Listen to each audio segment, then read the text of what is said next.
Okay, Gauss's law, which is really just the divergence theorem from multivariable calculus. And I'll maybe explain a little of the connection as we go on. But right now, just it's a divergence theorem. Remember, the divergence theorem relates the integral of the divergence of a field within a surface, enclosed by a surface, to the flux of that field through the boundary of that surface. So that's the reason for Gauss's law. The divergence of the electric field is just the charge. Now, if you don't really deeply understand the divergence theorem, that might not make a lot of sense, but that's the connection. Okay, so flux around a closed surface is 4 pi k cubed.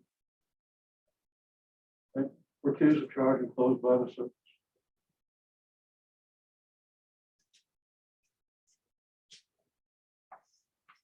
And of course, that could be written as Q over epsilon naught. Epsilon, K is 1 over 4 pi epsilon naught. So you have to know that. You see K's and you'll see epsilon naughts throughout the text and throughout the problem. Sometimes they'll use K, sometimes they'll use epsilon naught. Relativity of free space or just a convenient constant. Okay. It's closely related. And I've written down the I'll write it down.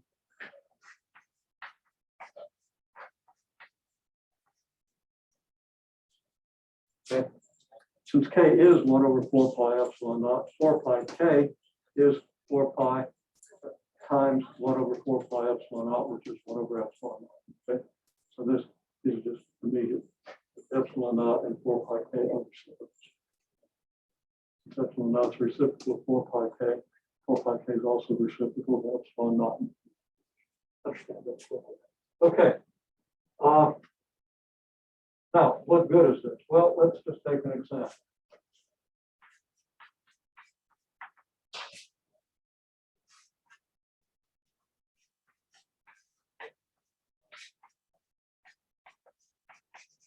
So charge Q at the origin in a sphere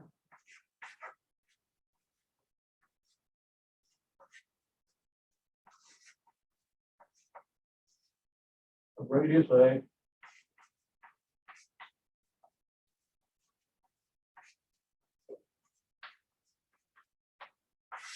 centered at the origin. So now we're going to discuss this.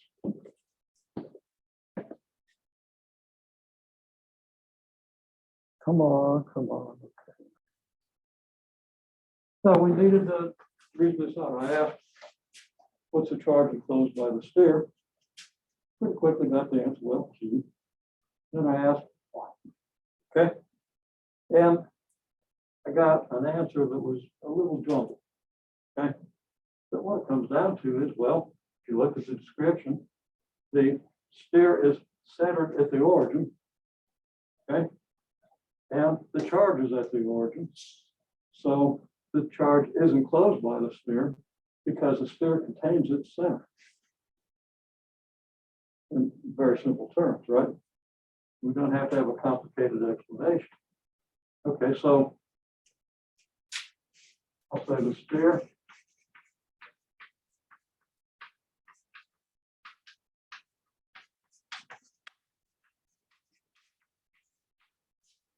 contains its center, so it encloses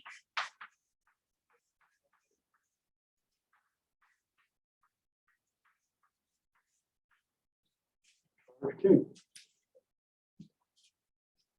So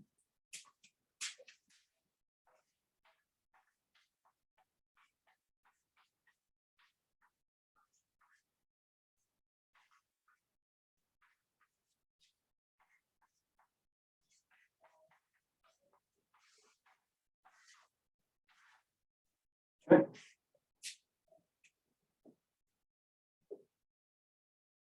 Now let's go to the line chart. We'll see how to apply this in a minute. Let's go to the line charge, get another situation, okay?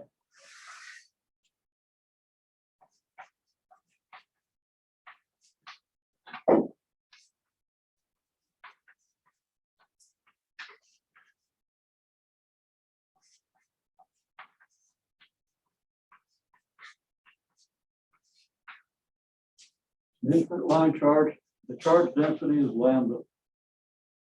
Same symbols we used last time when we set up an interval, or at least talked about partition, the typical increment, and so forth, and got everything we need to set up the interval. Okay, now I'm going to put a cylinder around this thing.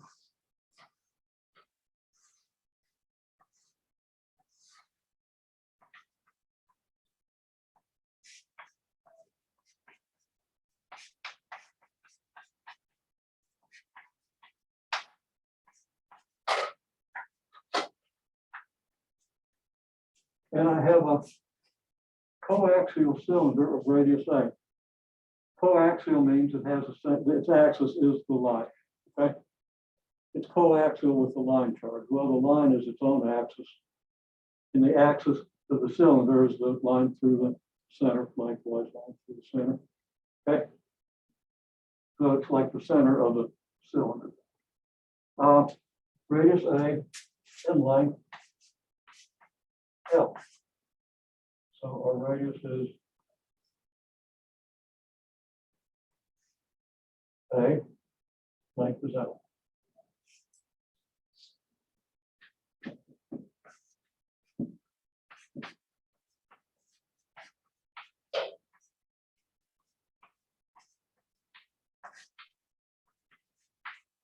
So now the question is, what's the flux through that surface?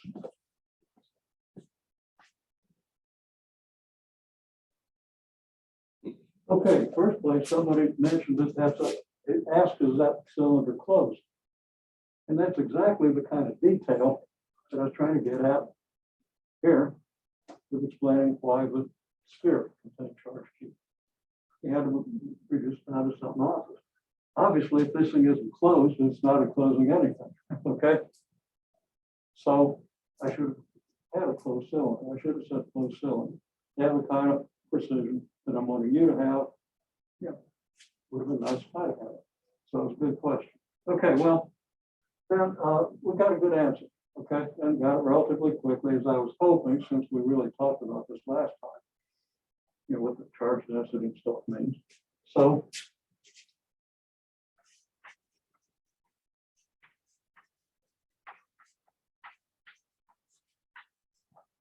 the charge enclosed is Q equals Q equals lambda L.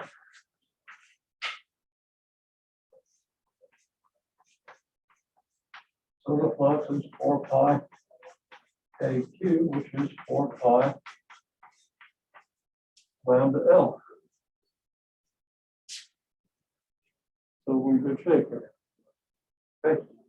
There's one other situation I could do. We'll use these two because you see the contrast. I didn't want to do all of this one before we did all of this one. See how the fields contrast. So now,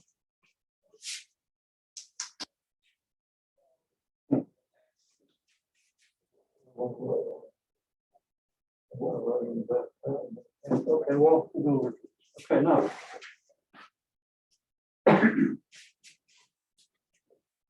Let me move the camera just a little bit. We get this part of the board over here. Okay.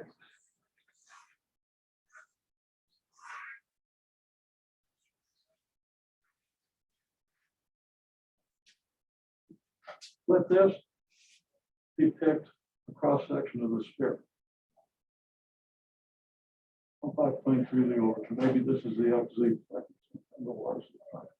Okay. Get the charge Q at the origin.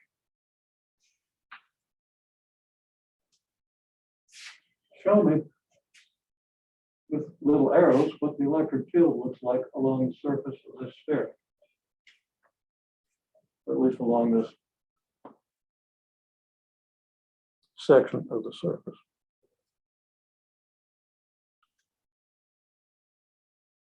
Okay, now just to clarify things, let's take this point.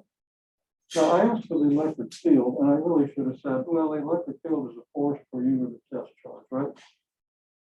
So what I said was, well, let's imagine there's a test charge, a positive test charge, and just for now assume Q is positive. It's negative, you just got to reverse the odds, okay? So we've got a positive test charge here. My question is, what's the direction of the field or the direction of the force on that test charge, okay? Because the field's going to have the same direction as the force. If this is positive, this is positive. Well, then everybody would say, oh, it's going to be here because, of course, your R vector would be here, right? And your field is either in the direction of the R vector or opposite the R vector. So now I say, well, not wrongly, bunch of these around the circle, and people do not have to get too far away. Sort of quickly. I'll draw a lot more arrows. Why take the time? Okay. I think we understand. Now, should all these arrows have the same length? Let's make sure we address that question. Okay, so my question was, should all these have the same length? They don't. This is too short. This is probably too long. But implicitly, let's assume that I know how to, don't assume I know how to draw that same length of a circle. Just assume that I had, even though it doesn't look like I did. Okay, so all these should have the same length.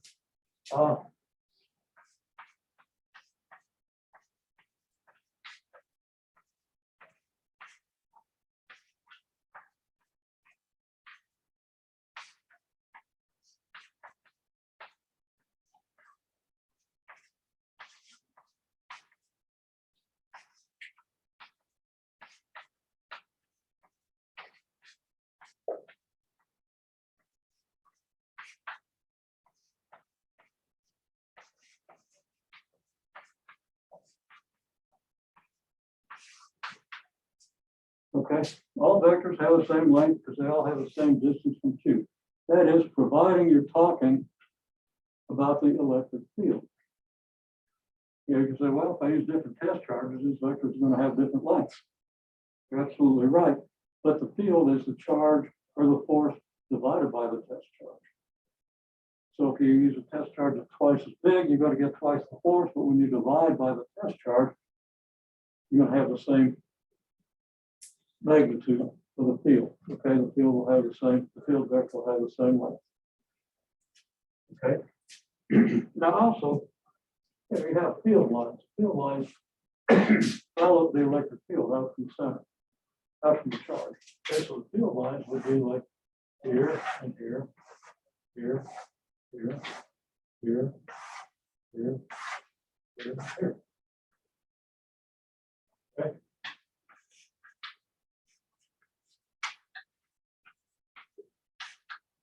Facebook has an interesting comment on field lines, so I have to repeat it. Okay. And I'll get to that hopefully in a couple of minutes. Okay, so all the vectors have the same length because all the points of the sphere have the same distance from your charge. Okay. Okay, I'm going to go to this is a cross section.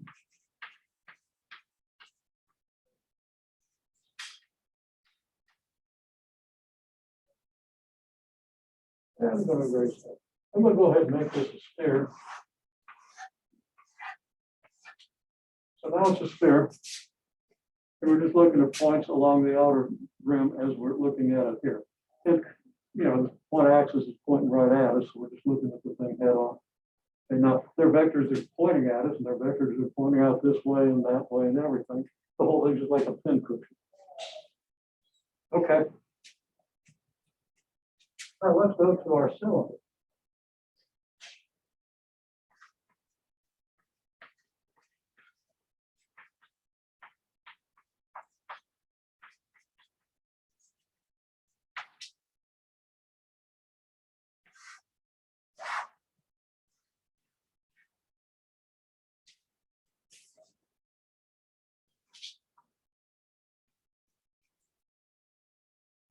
Also, up here, I think we said the radius is going to be A in both cases.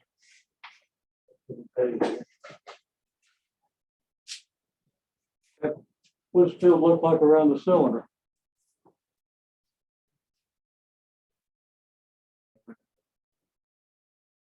Okay. Despite the fact that this is kind of a crooked picture, okay. So you're telling me the arrows are like this.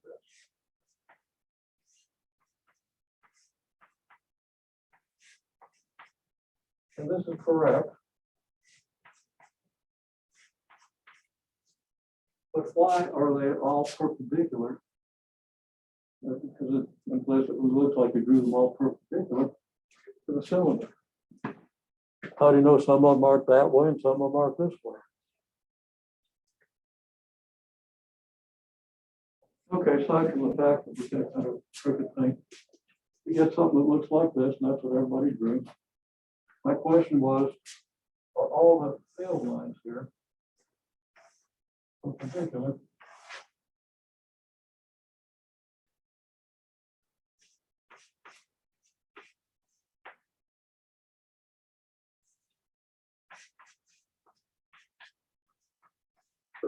Are they all perpendicular to the axis? One answer to that is, yeah, they all got to be perpendicular by symmetry. Okay, now, you can't tell whether this meter stick is infinite or not. Well, imagine this meter stick is really thin and it's really just a line. And we've got a cylinder around, you're trying to adjust your cylinder around here, can't get into the picture. Got a cylinder around here. We've got a point on the surface of that cylinder. So let's have pointers in the picture. Okay. So you're saying that on this cylinder, which comes out to here, that this thing has to be perpendicular. I agree, because if it's like this, and you close your eyes, and I suddenly reverse this thing, and I just turn it, and I'm really good because I can turn an infinite line.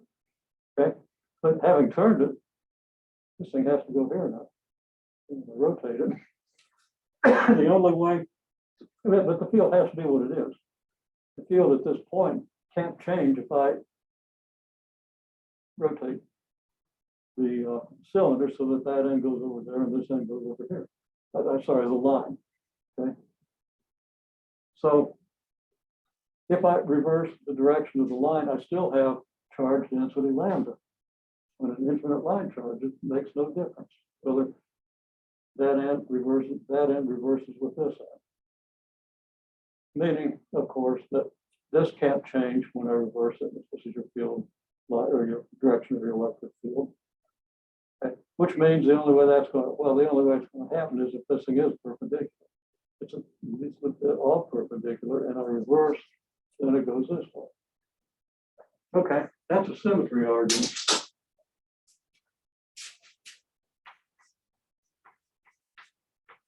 And symmetry arguments are very important. And other places too, mathematics. Okay, so by symmetry. Another way of seeing it is, of course, if you partition your infinite line charge, and you want to look at the field at this point, well, from this increment, you might get a field contribution that looks like this, right? Then from this increment and this one, your field contributions are going to have this direction, and they're going to be a little bit less in magnitude because these two increments are a little further from this point, right? And then from here, of course, I can draw my R vectors, okay? I'm just going to draw a little line segments indicating my R vector. So then from here, I've got even a shorter vector, forming kind of that teepee shape, except it doesn't rotate, it's just in one dimension. And you see that all these are symmetric about a line here, meaning all their components in this direction are equal and opposite. so that when you add all these vectors up, all the components that aren't perpendicular to the line add up to 0, but all the ones that are add up to give you your total electric field. So 2 ways you can understand that. You should understand it in both ways because you need to understand these intervals. I think there's a problem where you have to do the integration for a finite line charge, okay? So let's stretch your integration technique a little bit, but there it is. Okay, so we've established this much. So now my question is,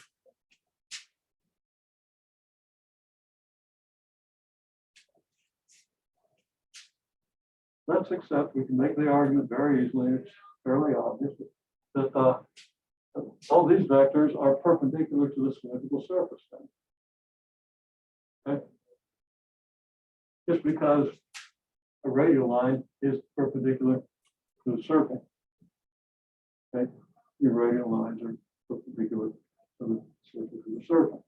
So all these are perpendicular to the surface so that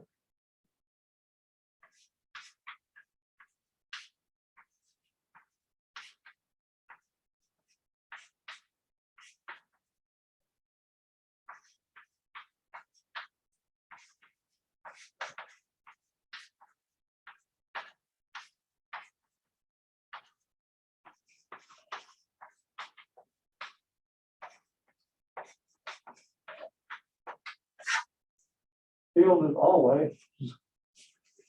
always perpendicular to the surface for these 2 configurations. Okay. So my question is,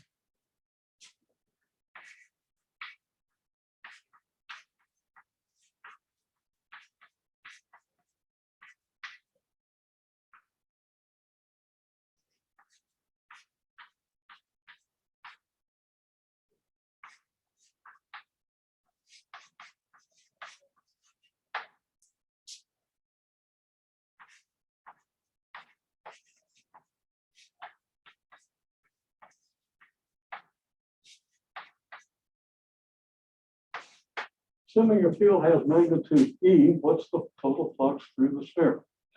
Now we know it's 4 pi k cubed, but now we want to do this in terms of the field E, so forget about 4 pi k cubed for a minute. Get the expression for the flux in terms of magnitude of your electric field. Then you set that equal to 4 pi k cubed, you're going to be able to tell me what the field is. Okay? So right now, just focus on this. If E is the magnitude of your field, which is the same all the way around here, now it's the same all the way around here on the cylinder. What's the flux through the sphere if the field has magnitude E? And then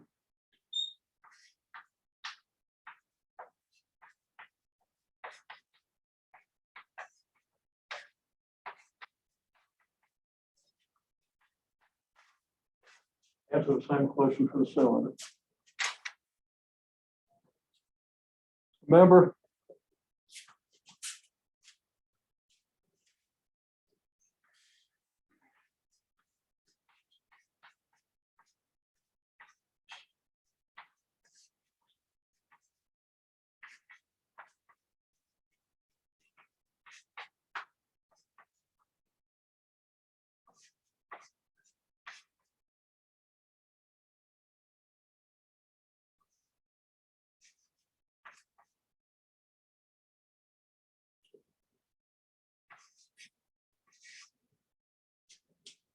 flux through surface is E dot N ds.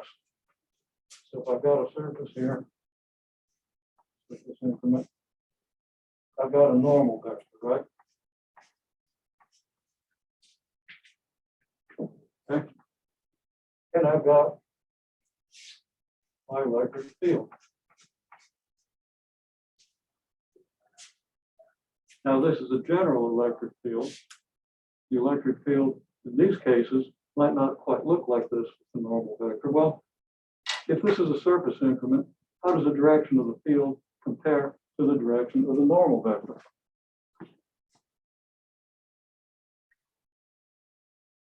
Okay, now we took a look at Hopefully this is visible. There it is. There's a surface increment, just a little square that I drew. Whatever it is. Okay, it's curved and all that stuff, so it's not really square. Okay, there it is. So I asked people, what's the direction of the normal vector? Everybody says, well, straight out from the axis, right? So it's like this in this case. And what's the direction of the electric field? Well, straight out from the axis. So if the electric field is normal to the surface, right? Well, that simplifies this expression.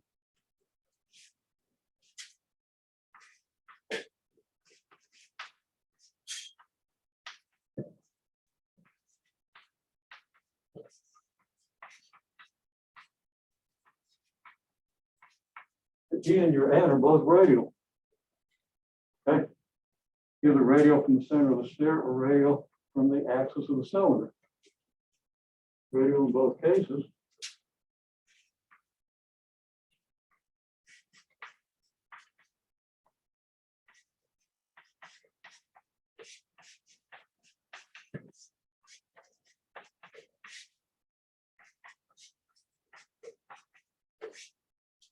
Okay, well, this N is regarded as a unit normal.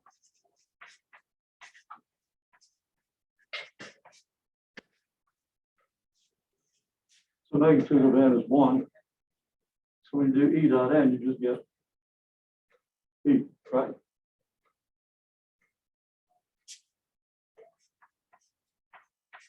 It's a little fuzzy with the sign of this because you could get a negative E or positive E, depending whether your charge is positive or negative, okay? I'm not going to worry about that. Let's just get the idea here. Okay, so there we have it.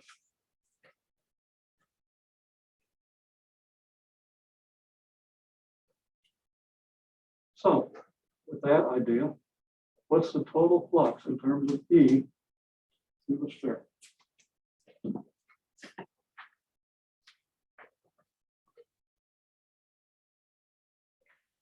Okay, now, as we discussed at some length, your total flux then is the total of your E delta S's.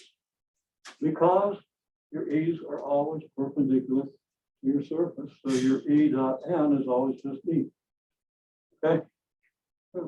Plus or minus, and we're not going to worry about that. We want to get the picture. The rest of the details are easy. Okay, total flux then is the sum of all your E delta S's. Your E is always the same because we chose these surfaces so that the vectors always have the same length. Right? So that's important. E's always got to have the same magnitude. And it's always got to be perpendicular to your surface. So you're limited. You can't use a Gaussian surface on an irregular charge distribution or on many charges. You have a ring of charges. It's not going to help you much. Okay? But for a sphere or a cylinder, or even often more importantly, for an infinite plane of charge, which I'll leave to you to read about. You understand these two, it'll be easy enough to understand that one. Your total flux is this. You factor E out, you get the sum of your delta S's. Well, what have you done with your delta S's? They're just a partition of your total area. You add them up and you get the total area. Okay? You've divided the whole surface up into little increments. If you add up the areas of all those increments, you get the total area of the surface. So the total of E delta S is just E times your total area. Okay, well, for the sphere now, the flux is therefore what in terms of E? Well, it's E times 4 pi A squared. Should be a very familiar formula. Isn't, and isn't for almost anybody on the educational system. Terrible flow. Okay, but anyhow, there it is. Top of the cylinder. Destroy everything. E times 2 pi A L. 2 pi A being the circumference of the cylinder. slice it, unfold it, you end up with a rectangle, 2 pi a by L. And its area is then 2 pi a times L. Also,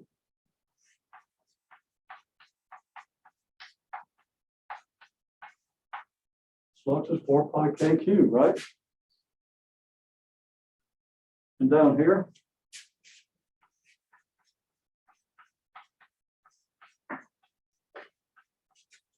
flux is 4 pi lambda L.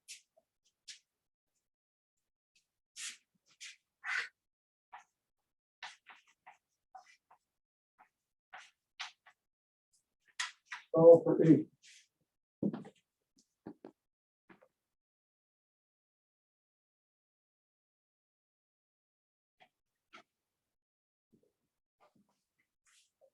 Okay, for point charge as the origin, we're going to set these two expressions equal. Two expressions for the flux, we get two expressions that are equal. And we solve for E, and you're going to divide by the 4 pi, and you're going to end up with kq over a squared. And that's just what Coulomb's law tells you, because if you have the charge big Q as the origin and a charge QT, test charge, out here at the distance A, your force is K big Q little QT divided by A squared. That's Coulomb's law. And hopefully you know that answer. And you divide that by QT to get the electric field. It's the force per unit of test charge. So you divide the force by the number, the unit of by the test charge. You get this. There's your electric field. So what you get from the flux picture totally agrees with what you get from Coulomb's law. Now, Coulomb's law doesn't. To get the force on an infinite line charge using Coulomb's law, you got to do the integrals that we talked about last time. Or you do it more easily. You do it using Gauss's law by setting this flux. So you let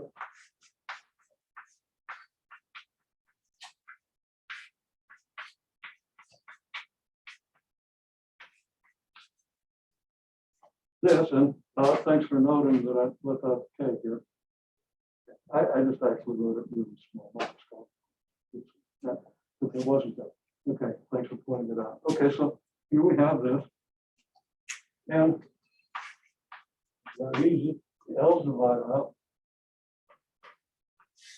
You end up with an A in the denominator. 2 pi divides 4 pi and gives you 2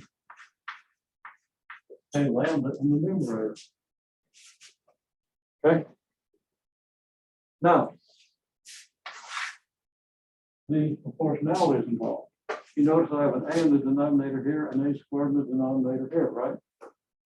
And if the A squared, of course, is there in Coulomb's law, because the force is an inverse square law. Okay. Now, this just reduces the Coulomb's law for the sphere to the infinite line charge. This is what you get if you set up and do the entire integral we talked about last time. Negative infinity to infinity, it will come out agreeing with Gauss's law. Okay. And it's inversely proportional to A. This is because you have an infinite line of charge. And as you move away, the total charge that you get from the Tiku thing just falls off as the first power of A. Instead of the inverse square, it's an inverse first power. And you can understand that if you really keep an understanding Gauss's law.